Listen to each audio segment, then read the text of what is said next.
Welcome to 6-3 Work Together, everyone, where we have a two-step problem where first we'll be extending our balances into either the balance sheet or income statement columns, and then we also will calculate whether we have a net income or a net loss for the period. So as we scroll down here, it says on April 30th of the current year, Fix It Now has completed the trial balance columns and our adjustment columns of the worksheet. We want to extend the keyword up-to-date balances to the balance sheet or income statement columns, and then we're going to total each column. So a couple of things I want to point out here. At this point, going through 6-1 and 6-2, we've completed the first two sets of columns on our worksheet. During this part, we're going to extend into either an income statement or a balance sheet. Now, this is where, when we did that classification of accounts back in, I think it was 4-1, where it said, what is cash? Cash is an asset. Is an asset go on the income statement or the balance sheet? Here we have to know that information. So if you don't know what accounts go on what type of financial statement, you might need to go back and review that from 4-1. As a quick reminder, balance sheet is asset, liability, owner's equity. Income statement is revenue and expenses. So a account should only go in either income statement or balance sheet. It will not go in both. So make sure that you get that right. So what we're going to start off with is just to transfer our accounts into the correct columns. So if you remember, as I said, balance sheets include assets, liabilities, and owner's equity, which will technically be everything from lines 1 down to line 8. Okay, so this is all going to go all the way over to the balance sheet side. Nothing will be here in the income statement. You'll see that in a second. So let's take cash first. Cash has a debit balance of $4,900, so we bring that over to the balance sheet debit and put $4,900 in. Petty cash has a debit balance of $75. Accounts receivable has a debit balance of $1,387. Now, if you remember, I said keyword up here, extend the up-to-date balances. So with supplies, we started with $228, but we needed to make an adjustment of $153, which means our up-to-date balance is $75. Now, if anyone's like, I wonder why this number seems familiar. If you remember from yesterday, during the work together, this was the number that they gave you in your little question assets up here. That is where that up-to-date balance goes, not in that adjustment column over here, like I said. Same thing with prepaid insurance. We need the up-to-date balance, so we take $375 minus $125, and we have an up-to-date balance of $250 for a debit. Okay. Then we have one accounts payable. That's a credit of $267, so we come over here, put $267. Capital, $7,443, and drawing has $1,700.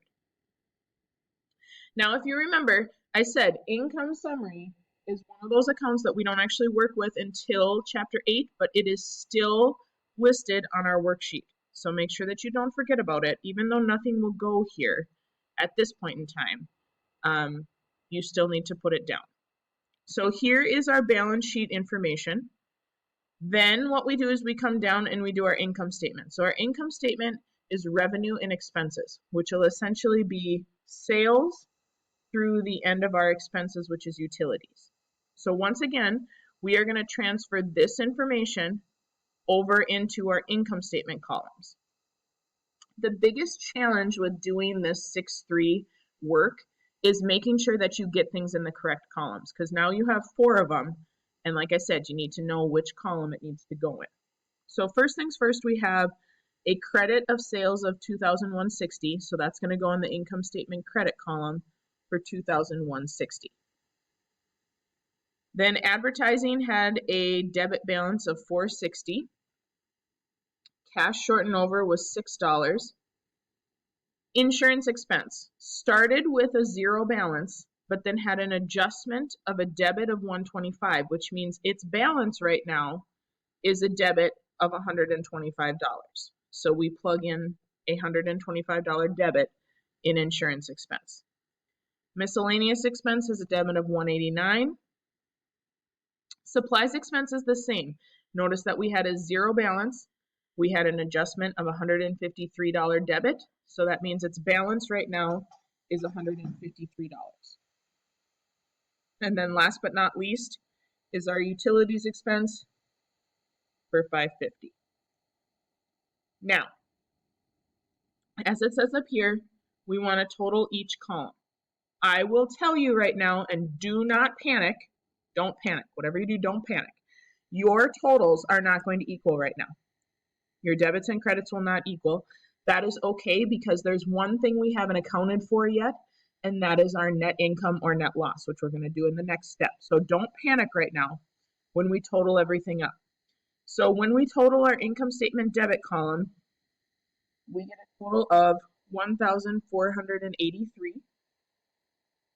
Our income statement credit column is $2,160. Our balance sheet debit is $8,387. And our balance sheet credit is $7,710. So as you can see, these numbers don't equal. And for as much as I've been telling you for a long time, oh, they have to equal. Yes, I know. Just give me one quick second and we'll head over to step 2 and I'll make them equal for you. Okay? So onward we trudge to step 2 where it says we want to calculate and record the net income or net loss. We want to label the amount in the account title column and then total the income statement and balance sheet columns. So as we scroll down here, you're going to see a almost completed worksheet. This is all the work that we've done in 6.1, 6.2, and so far in 6.3. Okay? So as we come down here, you're going to see that there's actually a few more lines that got added to the worksheet. Applia just doesn't like to put them on there right away because they don't want you to think that you need to fill things in. Please note a couple of things that when you do this and when you do your workbook and your test, you will need to rule. Anytime that we total, remember, it's a single rule. And then if your debits equal your credits, you can see that there's a double rule here. Okay? Well, first things first, we need to figure out whether we have a net income or a net loss. Now, from your lecture, you should remember that in order to figure that out, you take your revenue minus your expenses. And where would that information come from? Well, that's going to come from your income statement, debit, and credit columns. Your income statement credit column has your revenue, which is your sales. So you take the total here, which is $2,160, and you subtract out all of your expenses, which is from your income statement debit column, which is $1,483. So we take the difference between $2,160 and $1,483, and we should end up with a total of $677. Okay?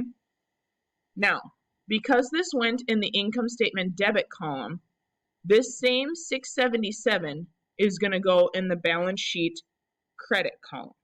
Because eventually what happens when you have a net income is that it goes into your capital account. And we haven't recorded that yet. We will eventually. But that net income goes into your capital account, which has a credit balance. Hence why net income gets credited over here under your balance sheet.